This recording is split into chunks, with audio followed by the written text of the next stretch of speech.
Inaweza kuwalea vijana katika misingi ya dini ili kujenga taifa lenye umoja na mshikamano na hivyo kusaidia kuimarisha maadili miongoni mwa vijana.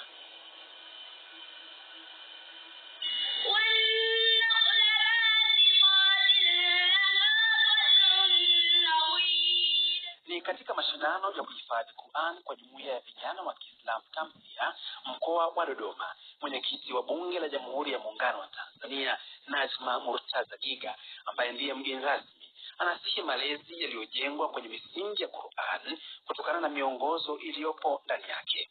Kwa kweli kama ingekuwa mikoa yote nchi nzima inafanya jitihada kupitia Tamsia hii, tukifika miaka 5-10 ijayo tutakuwa na taifa ambalo vijana wetu watakuwa wamejengeka kiimani kwa misingi ambayo haitoleta mgogoro wala fujo la aina yoyote katika taifa letu.